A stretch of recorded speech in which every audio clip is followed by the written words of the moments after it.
भारतीय परंपरा कितनी श्रेष्ठ परंपरा रही है। आज यदि संस्कृति बची है तो संतों के माध्यम से बची है। हमारे देश में मुगल आए, अंग्रेज आए, सबसे पहले उन्होंने गुरुकुलों को नष्ट किया। पहले हमारे यहाँ गुरुकुल होते थे। गुरुकुल मतलब होता है परिवार, हमारा कुल, हमारा परिवार। तो गुरु जी का जो परिवार है, जो वेदों का परिवार है, जो सनातन परिवार था, उस परिवार का नाम था गुरुकुल, जहाँ सारी भारतीय शिक्षाएं दी जाती थी। फिर अंग्रेज आए तो अंग्रेजों ने गुरुकुलों को नष्ट किया और यीशु कुलों की स्थापना की। यीशु कुल, वह यीशु कुल ही बाद में हो गया स्कूल। यीशु कुल जहाँ पर भारतीय संस्कृति, आज बच्चे कलावा पहन कर जाएं, तिलक लगा कर जाएं, शिखा रख कर जाएं, तो स्कूलों में मना कर दिया जाता है, कुछ स्कूलों में, यीशु कुलों में, कि आप ये पहनकर मत आइए। इससे क्या होगा, आज जितने भी विभूतियाँ यहाँ आप दर्शन कर रहे हैं, इन संतों ने आज इस विषम परिस्थितियों में भी दो चीज़ों को बचाए रखा है। आज भारत में गौ माता यदि बची हैं और गुरुकुल बचे हैं, गुरुकुल की परंपराएं बची हैं, तो केवल संतों के कारण बची हैं। आज यदि संतों ने गुरुकुलों को, किसी संत के द्वारा 10 विद्यार्थियों का पोषण हो रहा है, किसी आचार्य चरणों के द्वारा 50 विद्यार्थियों का पोषण हो रहा है, कुल मिला के भारत में आज छोटे छोटे इस रूप में सैकड़ों गुरुकुल एक्टिव हैं, जहाँ शिक्षाएं मिलती हैं। हम जैसे बालक भी गुरुकुलों में पढ़े हैं। यदि गुरुकुल में ना पढ़े होते तो समाज को इस प्रकार की दिशा और दशा आज ये संतों के माध्यम से ना मिल रही होती।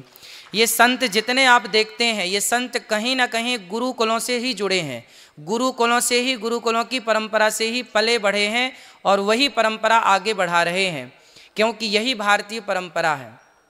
तो हमारे संतों का आज समाज में इतना आदर होना चाहिए, जितना आदर होना चाहिए, जितना सम्मान होना चाहिए संतों का, उतना सम्मान, उतना आदर समाज में अभी नहीं हो रहा है। और चाहिए, और चाहिए।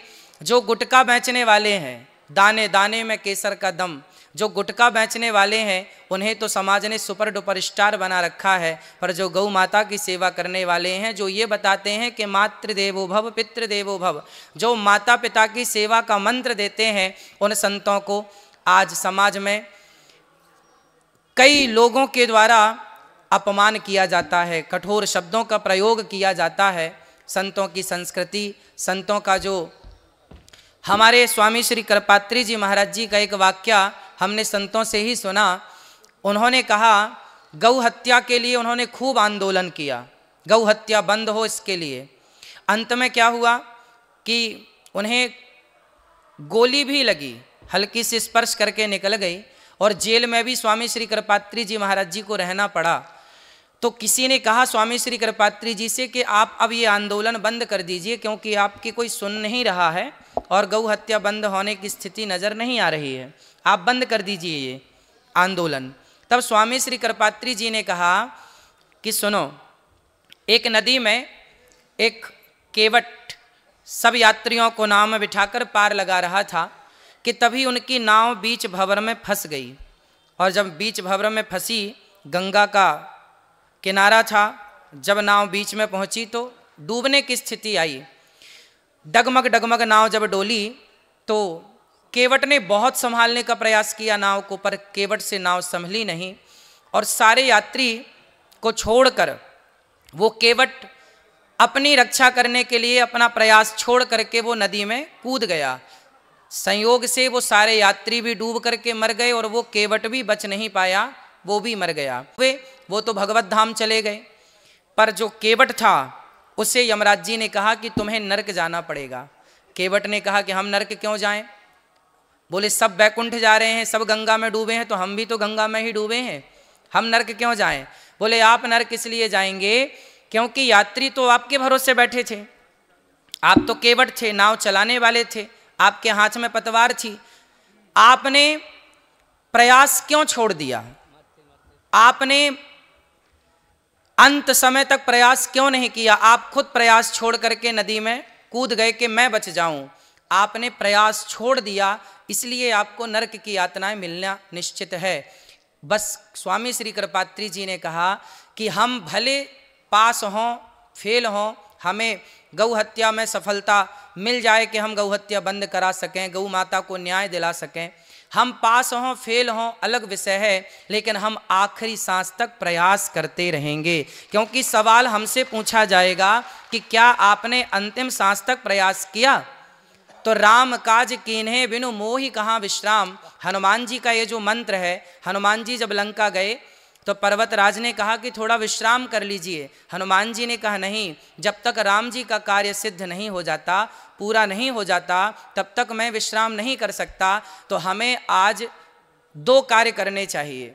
पहला कार्य तो गौ माता अपने घर में ही गीता, रामचरितमानस और जो संतों के वचन हैं, श्रेष्ठ वचन हैं, उन वचनों का अनुसरण बच्चों को कराना चाहिए और बच्चों को गीता पढ़ाना चाहिए, रामचरितमानस पढ़ाना चाहिए। आज यदि बच्चे गीता पढ़ने लग जाएंगे तो वो अपनी भारतीयता को समझ जाएंगे। अब देखिए ना, गुरुकुल थे और अंग्रेजों ने बना दिया यीशु कुल। यीशु मतलब ईसा मसीह, जो ईसा मसीह के कुल का परिवार है वो यीशु कुल है, बाद में स्कूल हो गया। तो यीशु कुल की आवश्यकता नहीं, भारत में गुरुकुलों की आवश्यकता है। और यदि आज आपके बच्चे गुरुकुल में नहीं पढ़ पाते, सबके लिए गुरुकुल संभव नहीं है, तो आप माता पिता की परम जिम्मेदारी है कि आप अपने बच्चों को कम से कम गीता तो पढ़ाएं। पोयम पढ़ाते हैं, जॉनी जॉनी यस पापा पढ़ाते हैं, उससे अच्छा है कि सर्वधर्मान परित्यज्य का ज्ञान दिया जाए। सर्वधर्मान परित्यज्य माम एकम शरणम व्रज अहम त्वा सर्व पापेभ्यो मोक्षयिष्यामि मा शुचः। भगवान गीता में कहते हैं माम एकम शरणम व्रज, मेरी शरण में आओ। क्या करूँगा मैं? अहम त्वा सर्व पापेभ्यो, मैं तुम्हारे समस्त पापों का नाश। भी कोई बहुत अच्छे नहीं थे, पर जब भगवान की शरण में आए तो भगवान ने उन सबका अपराध क्षमा किया। इसलिए हम जन्म जन्म के पापी हैं, पर हमारे पाप को मिटाएगा कौन? जब भगवान की शरण में जाएंगे। आज बच्चे सर्वधर्मान नहीं पढ़ते, इसलिए कहाँ जा रहे हैं? शराब की शरण में जा रहे हैं, जुआ की शरण में जा रहे हैं। आज के बच्चे पूरी रात, आप लोग जानते होंगे, क्लबों में जाकर के नाचते हैं, शराब पीते हैं। क्यों पीते हैं? क्योंकि वो सर्वधर्मान परित्यज्य नहीं पढ़ रहे हैं। क्योंकि वो भगवान की शरण में आएंगे तो वो शराब की शरण में क्यों जाएंगे, जुआ की शरण में क्यों जाएंगे? इसलिए अब आप निर्णय कीजिए कि आपके बच्चों को जुआ की शरण में भेजना है, शराब की शरण में भेजना है या भगवान की शरण में भेजना है। ये आपको निर्णय लेना पड़ेगा। माँ बाप विचार करें। यदि आपने सही वक्त पर सही निर्णय नहीं लिया तो फिर आपके लिए कहा जाएगा माता शत्रु पिता वैरी ये न वालो न पाठिता न शोभते सभा मध्य हंस मध्य बको यथा। वह माता पिता शत्रु हैं जो अपने बच्चों को श्रेष्ठ संस्कार नहीं देते। वह माता पिता अपने बच्चों के क्या हैं? शत्रु हैं, जो अपने बच्चों को श्रेष्ठ संस्कार नहीं देते। इसलिए आपको क्या देना है? श्रेष्ठ संस्कार देना है, भगवद गीता पढ़ानी है, रामचरितमानस। अच्छा बताइए, एक छोटा सा सवाल करके आपसे अपनी बात को पूरा करूंगा। अच्छा बताइए, आप अपनी बेटी को, अपने बेटों को या स्वयं आप, अच्छा स्वतंत्र रहना अच्छा है कि बंधन में रहना अच्छा है? जोर से, कितने लोग स्वतंत्र रहना चाहते हैं? हाथ उठाइए। स्वतंत्र रहना चाहते हैं। अब ये बताओ कि सीता मैया और शूर्पणखा, इन दोनों में कौन स्वतंत्र था? जोर से, कौन स्वतंत्र था? शूर्पणखा। और आप भी स्वतंत्र रहना चाहते हैं।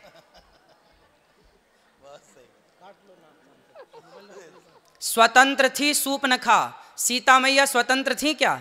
सीता मैया मर्यादा के बंधन में बंधी थी, हाँ या ना?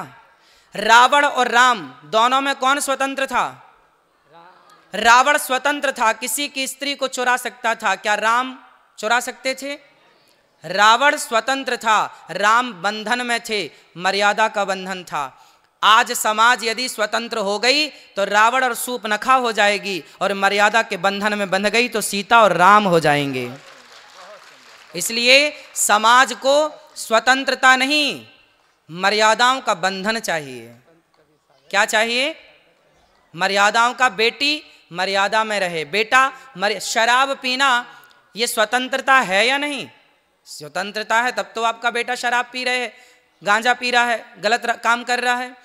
यदि वो मर्यादा के बंधन में होता तो वो क्यों शराब पीता, क्यों अपनी माँ से बहस करता, क्यों अपने पिता की आज्ञा का वो उल्लंघन करता।